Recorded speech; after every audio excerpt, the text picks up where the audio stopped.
Hey guys, and in this video I'm going to show you how to use what's called the aiStandardSurface.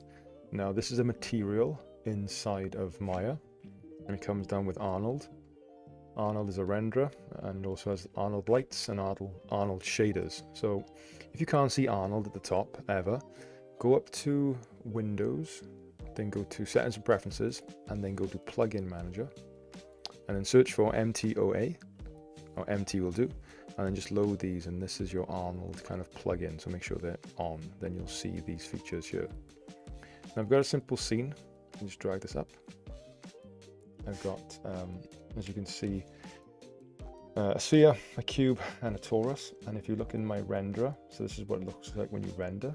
To get this view, you would go to Arnold and then render. However, you do need a light. So what I've got in my scene is a lights under Arnold, and then go to Sky Dome. And Sky Dome is just a big circle, a big ball of light. It's like a 360 sphere like this. It lights everything, nice and easy to see. So where do I get that material from? Well, let's get a new object in the scene. Let's get a cylinder. And notice that my render view is kind of live and it's working well.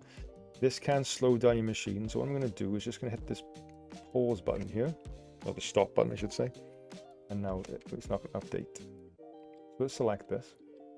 Now to get and assign a new material to it, why do I need to assign a new material? Well, by default, the material you get is going to be this open PBR shader, and if I was to bring another object in, like another cube, if I change the parameters or the attributes of this material, it will change everyone because they're all set to that one default material. So we need to change or add a new material to every object that we need. To do that, I'd select my model, I'd right click and hold and come down to where it says assign new material and select new material. From the list you will find Arnold and then shader on the left hand side. And then on the right hand side, you will see aiStandardSurface. When I do that, you'll notice that it says aiStandardSurface on this one, and I can change the parameters without affecting anything else in the world. But if you were to do that every time for every object, it might take a little bit of time. So what I've done in the mel script, I've made this script that you could just middle mouse and drag onto the shelf up here, and this is the button, little icon, and this now will do all that work for you. So if I want a new material on this cube, no longer do I press right click, hit this icon, and now I get a new aiStandardSurface on this material, on this object I should say. And I'll post this script in the description for you as well. Now an aiStandardSurface allows us to really control different things. So if you want something to be matte and rough, you've got sliders for roughness. Or if you want something to be really metallic and shiny, well, I've got my metal, and this is what I've done to these particular objects at the top. So this sphere is rough, this is metallic, and this one is a glass kind of feel. And you can do that by scrolling down and you open up all these different sections. So base color, specular, and then transmission. And transmission is where you find that the weight for how see-through or how kind of glass-like that it is. And again, feel free to play with all these different settings, and they'll give you something different every time. So don't be afraid to really break it. Again, if you want to see it updating, press this play button, and now you can see a big difference now in my donut or my torus. So if I want to change the color, like I said, you just double click on the base color. So let's go back to the sphere. Double click the base color, and then you can change this to a red. And now your object is red. Now for these two objects, I'm just going to duplicate this by Control D to get the second one.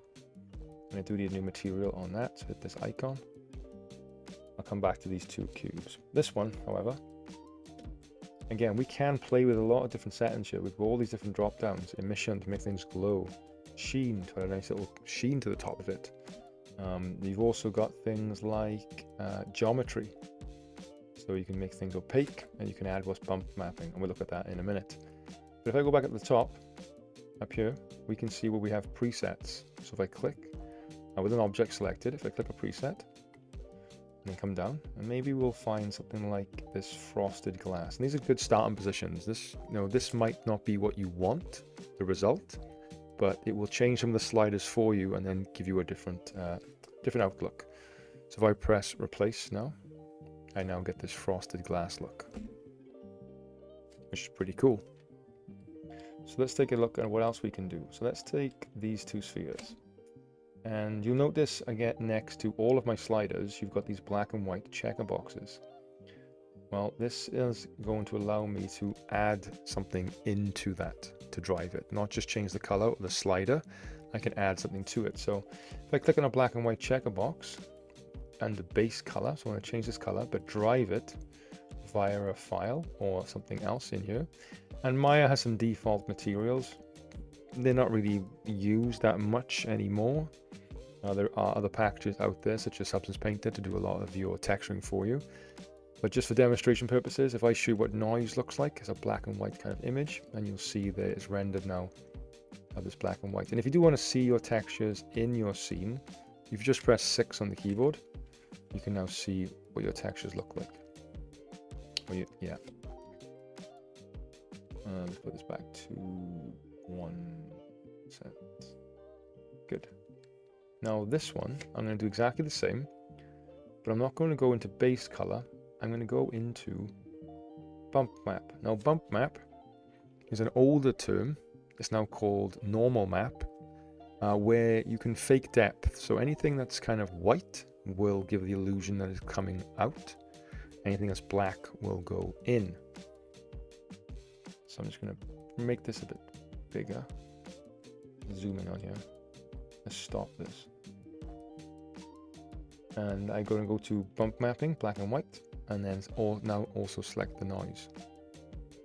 Now look what it gives you. Very different.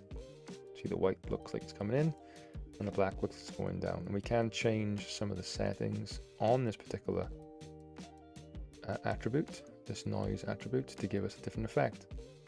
So again, feel free to be curious and really push the boundaries and see what you get as well.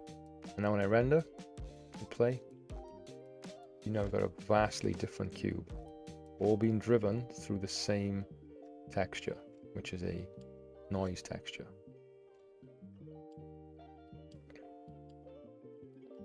You can also add textures from the outside as well.